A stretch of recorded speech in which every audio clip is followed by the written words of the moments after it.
Hello everybody and welcome back to Stellaris, where we're in a little bit of danger here of having war declared on us. Hopefully that doesn't happen anytime soon. After all, we are actually missing a defensive platform here. How did I miss that previously? How indeed. At any rate, we are negative in food right now, and we need a job in our capital. Obvious choice, food processing centers. That is the very, very clear choice there. What else do we have going on here? Well, we're working on upgrading a bunch of star bases, and we should build another one, apparently. I can't believe I forgot about this connection here. But I completely did. I just now realized that when I hit the record button. Wacky. Absolutely wacky. Okay. So we're going to need another starbase here. Should we do that now? Maybe. I think I'll hold off for the moment, but we're definitely going to want to come back to that. Our survey has uncovered something that can only be described by the science team as mystical. We would need to investigate the phenomenon in more detail to unshroud this mystery. Well, we'll go ahead and research that, but it's going to take a long time. That's okay. That is completely fine. We're going to bump it up to fast speed because apparently I forgot to do that. Fantastic. It goes back to normal every time I restart the game, and sadness ensues. The Damp Knight's beacon has recovered an elongated metal box from the surface of Unir 6A. Clusters of small perforations. I almost said perforations. What is a perforation? Is that like when you prefer things to be perforated? Maybe. I think I just coined a new word. I like it. Clusters of small perforations on 5 sides lead Science Officer Baltart to believe it is not a container, but some sort of aerosol dispersal device. Initial tests seem to confirm their suspicions, as trace aromatics still emanate from the object. A special project has been issued to confirm whether this might be an information-carrying device constructed by some alien race communicating primarily through the secretion and reception of atmosphere-borne chemical compounds. Smells. Malodorous. So we have an olfactory study that we can do, and we're going to do exactly that. Just go ahead and get that researched. Perfect. So our trade hub is kind of our last priority to upgrade. We're going to want to upgrade this Starhold first, which is, of course, our shipyard. That's going to be the next highest priority. However, we still want to get our constructions rolling. The box is indeed a document of a sort. Science Officer Baltart admits that they've been hoping for a historical record or some other kind of a codex significant to whatever culture left it behind, but they were disappointed. The true nature of the aromatic box seems to be a collection of fairly short narratives, which, going by the rapid changes in odor towards the end of each sequence, are intended to be surprise or be interpreted as comedic. The techniques used to store and reproduce specific smells is of some interest, but the tales it tells are not. The crew of the Damp Knight's beacon are left with the uncomfortable feeling that they've unwittingly become intimately familiar with what certain gaseous byproducts of alien digestion smell like. However, Baltart is unwilling to speculate as to why the box was dumped on this frozen hellscape of a planet. Well, probably because of the gaseous byproducts of alien digestion. I'm gonna guess it was that. Excellent. We grow ever What did we just lose? That was an envoy. Okay. There's gonna be a new envoy, and that's perfectly fine. We're going to move down over to Carenza, and our construction ship will be busy for a little while. Of course, we've got our fancy new ship here. No real worries as of right now. We could merge these together, I suppose, but we're at our command limit for now, and I mean, overall, we've got a lot of work to do before we can really start becoming bellicose, so we're going to have to consider that. Now, defensively, we've got some things to worry about, absolutely. However, many of these stations are finishing up. That is great. We do have an available tradition here, and we can grab Starbase Upkeep or Pop Growth Speed. The Pop Growth Speed is absolutely what we want to go for first. 1,000,000%. So that's a bunch of Bastions finishing up. We are going to see, what I don't like about doing this right now is we don't have access to hangar bays yet. I like to do it gun, missile, hangar, gun, missile, hangar.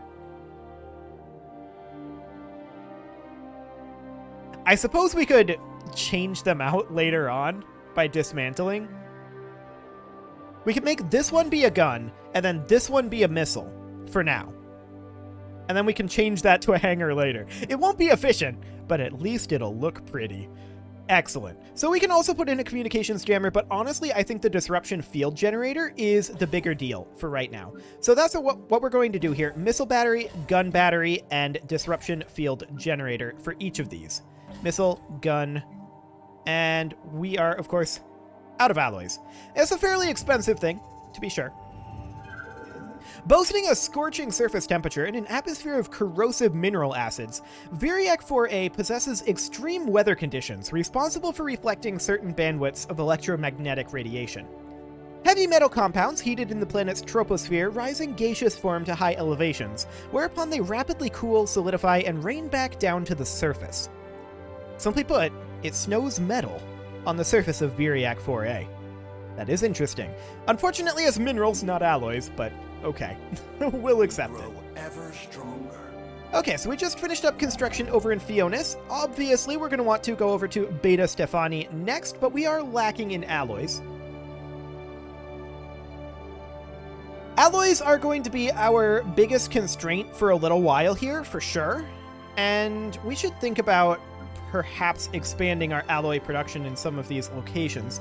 But we don't have any jobs not being filled right now. No unemployment at the current moment, so we'll hold off on that. Are we colonizing Cursa? No, we are not. Once again, colonization, though, that's going to be something that's delayed by our lack of alloys. So that's fine. Right now, I think our highest priority is, at this exact moment, probably continuing to have our construction ships active. Continuing to upgrade our stations is certainly a high priority, but maybe not the highest. We've discovered a thriving ecosystem in the upper atmosphere of the gas giant Seugena 3. Seugenia. Yeah, Seugenia. There's an extra I in there. I knew something was throwing me off. Massive floating creatures having evolved bodies filled with lighter-than-air gases follow the wind currents and feed off the energy released by the gas giant's frequent lightning storms.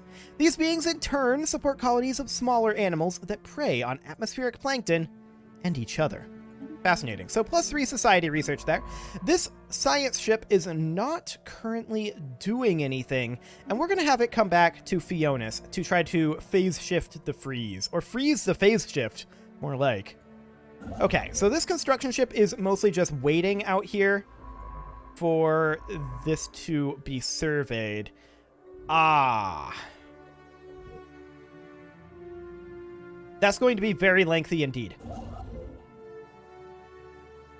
For the time being, we're going to have it come out over this way and fill in some of these mining stations out over this way. And then it can come back, and hopefully by the time it's done with that, hopefully that'll be surveyed. We'll see. Okay, so we're at 215 alloys right now. Ooh, the Elominids have displayed a psionic potential. Latent psionic powers have begun to manifest in certain individuals belonging to the Elominid species, according to leaked reports from authorities in the Elominid Obliterators. This must be a fairly recent development, so since we have no record of wow, words are incredibly difficult all of the sudden. Okay, let me try that again. We have no record of Elominids ever displaying psionic abilities on file. I don't know. Something about Elominid is tripping me up, and I don't know what. Elominid. Elominid. It's like llamas, right? It's like you take llamas and you make them psychic. Elominids. There we go. Perfect. According to the leaked reports, these powers are so far limited to a very small minority of the Elominid species as a whole. Scientists in the Elominid Obliterators have offered no explanation. We are, of course, materialist. Psychic powers. What a crock. Coordinates describing the location of another Baul colony have been extracted from a shattered Gruner data crystal. Perhaps this planet will boast some of the riches sought after by the Baul's ancient enemies. Indeed. So there's another one. Amended. Okay, so where's the science ship at? Okay, it is here. Where's that other system? Over here. Okay, for now we're going to have it go start excavating over here. Our survey ship has scanned How did I pronounce that before? Faganinajad, I think? Yeah, we'll go with Faganinajad. Our survey ship has scanned Faganinajad 5 and detected some artificial structures worth a closer look. Unnervingly, there are no signs of any population down there. Excellent. And we're going to have this go research the Baul system once it's done. Excellent. So we're up to 321 alloys at this point. Following a long period of growing support for the Electoral Freedom Party, the Space Elf League has become more egalitarian. Cool. The Tyrant of Fire will, of course, build mining and research stations in Beta Stephani before moving on to the Gindor Black Hole. We have been insulted by the Tizru. Cool. This rural world does require a job. It does have poor quality minerals, but it has natural beauty.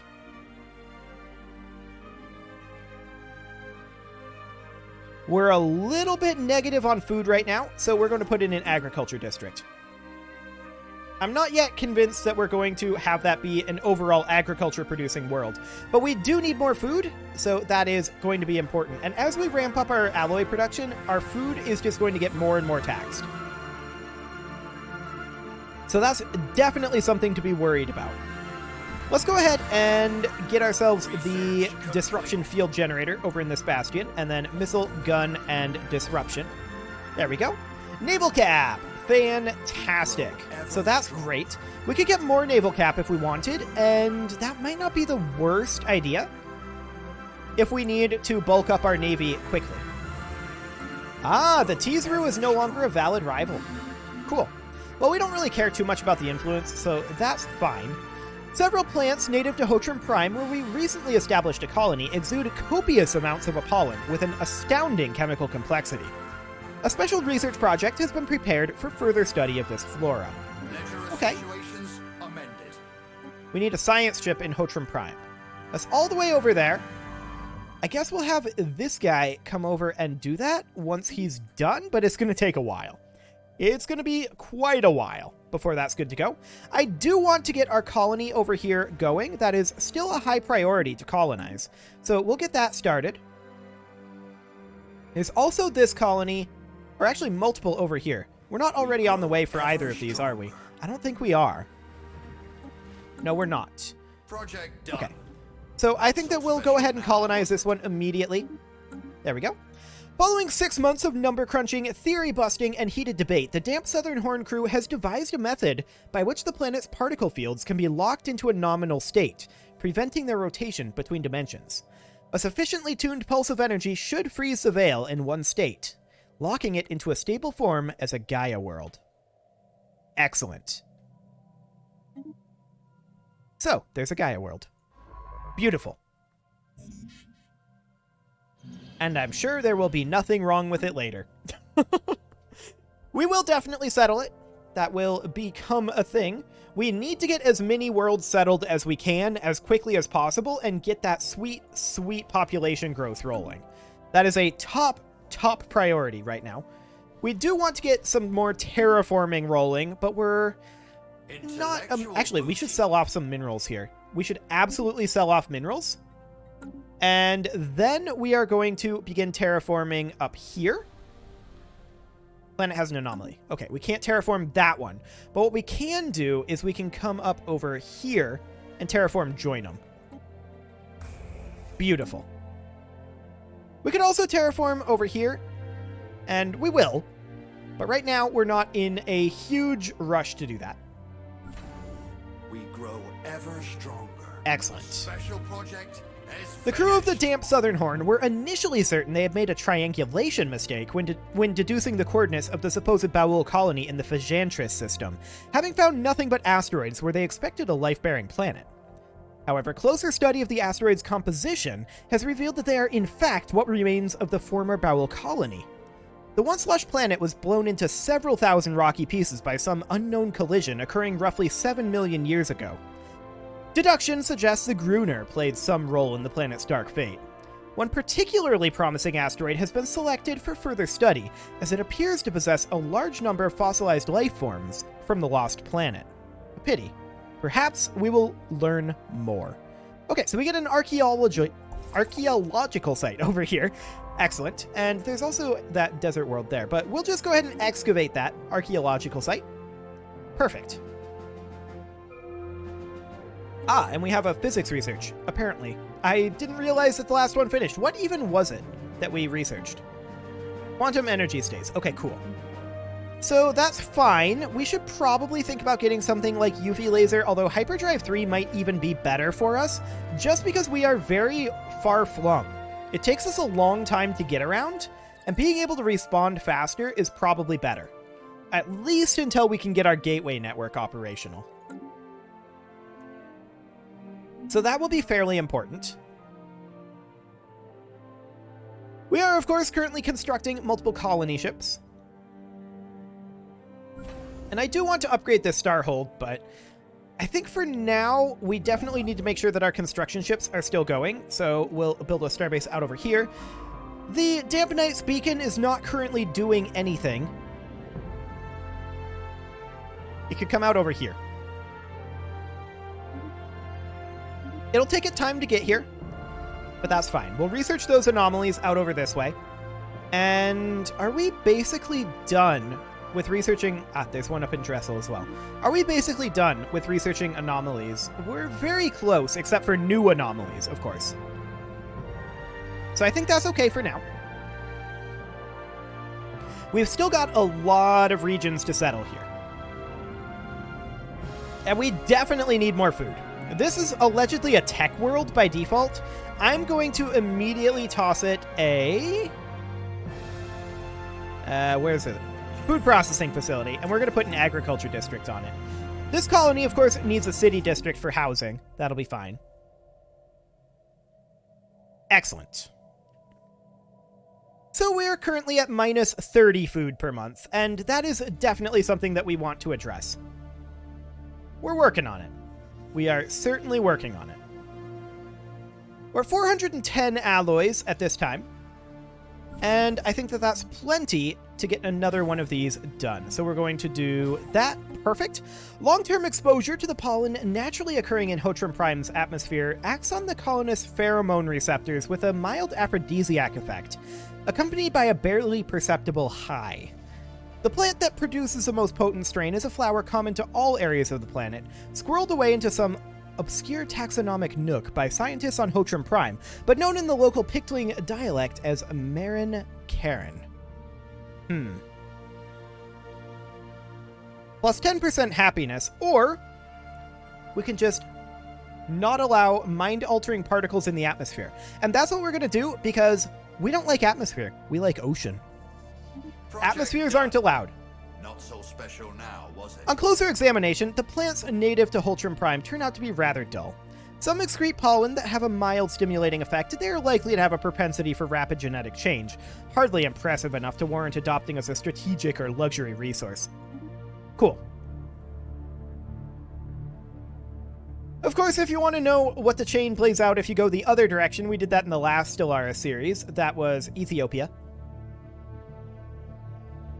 So you can always go back and watch that if you care. We grow ever stronger. We'll build our mining stations here in Burney, and then from there, I think we will make our way up to Vijamar, and then make our way up this direction. Excellent.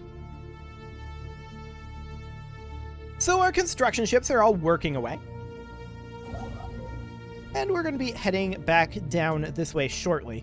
That all looks good. I mean, we're still leaving 4 minerals on the board down in Hiamit, but we're going to get to all of this eventually. We just need to get filled in. Now that we know exactly what our borders look like, we definitely do need another station here, and we actually have enough starbase cap to do that. So we're going to go ahead and put in a starport right there. Excellent. The Tyrant of Fire is not doing anything right now, and it needs to build its research stations and then come out and build a starbase. Now, these are going to be awkward to get to. It's going to require basically traveling all the way around here to get between them. Very awkward indeed. But that's okay. That's the nature of the hyperspace lanes.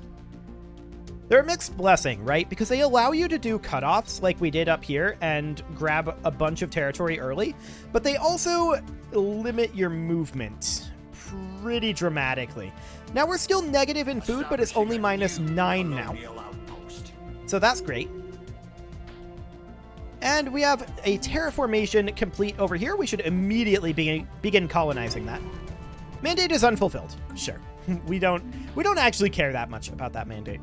It's completely fine. Okay, we definitely do want to continue upgrading these. So missile battery, gun battery, disruption field generator. Prosperity coalition, huh? Okay. Missile, gun, and as soon as we have enough, the disruption field generator. We are getting close to getting our bastions to maximum rank for right now. And we should also look at the primary fleet that we've got here.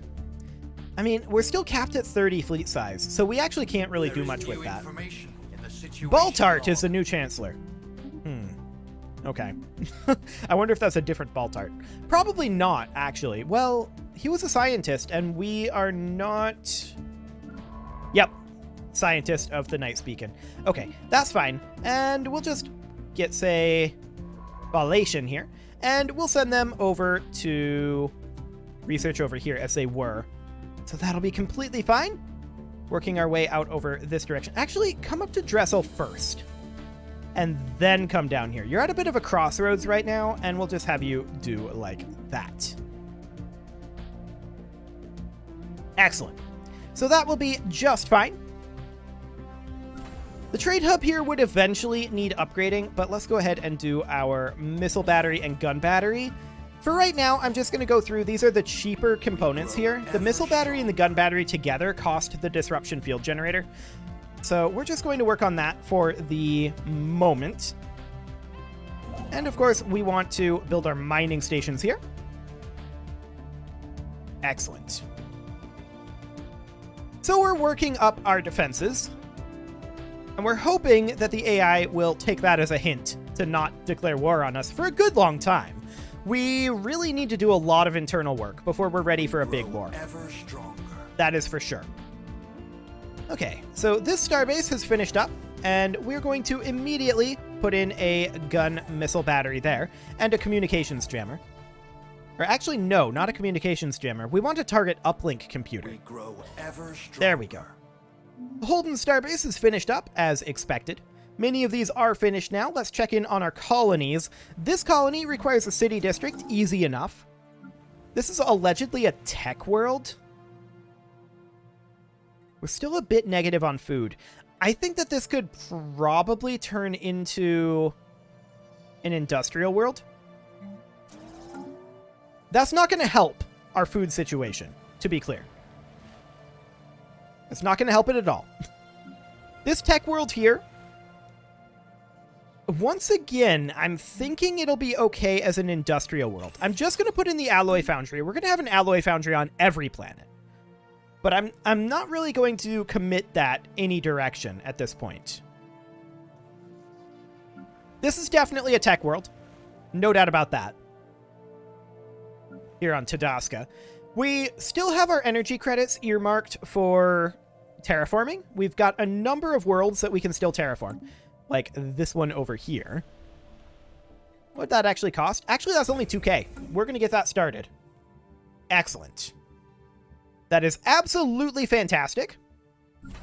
And this station here can get its missile battery and gun battery going. The Astrikian station, of course, is going to want to be upgraded fairly soon. That's kind of a high priority to upgrade. Or are construction ships doing? This one's going to require new orders soon. We grow and stronger. Honestly, its orders are to just go do that. Excellent.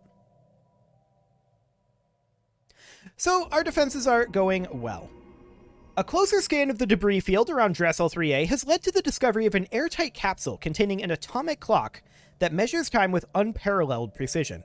It has a frequency uncertainty so low that it'll be another 879 million years before it gains a single second, and it's counting down to a date 42 years and 3 days away.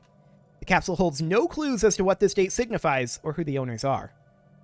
It seems as though someone out there has lost track of the time. Okay, well, we could destroy it. Ah, weapon of mass destruction so potent that it would wipe out the entire galaxy. Yeah, we're going to snip them all. Do it. What could go wrong? I usually don't pick that option. I don't actually remember what happens. Is that just the end of the chain? It might just be the end of the chain. I usually pick the wait and see option. But this is okay. So, of course, Fajantris is going to need to be terraformed. That's going to be 5k. We grow ever And Zambor Station, we're going to go ahead and put in our disruption field generator. Let's see. This construction ship is going to be busy for a while yet. So we're not too concerned about alloys. I think that we're going to go ahead and put in disruption field generators in each of these. There we go. And the Astrikian Station, of course, we're going to want to get that upgraded. And quite soon, I might add. We're going to want to get that upgraded fast. We're a bit negative right now in energy credits and in food, so we need to address our economy. And to a large degree, this is because, in terms of our energy credits, this is because our trade has kind of fallen behind in favor of defense at this exact moment. For now, that's okay. We can always sell minerals. We're not having any problem with that. This colony has been established, and we're going to put in our gene clinics. We also just got additional naval cap. That's great. Let's go ahead and be able to clear these tile blockers. Cool. With that, it is time to put a cut in here, so I'm going to go ahead and do that, and next episode, we are going to, hopefully, do some economic fixing. Yeah, this is also deeply unsurprising. Pirates, they will be dealt with. You can leave your offerings to the engagement gods in the form of likes, comments, subscribes, and bell ringings, and I will see you all next time.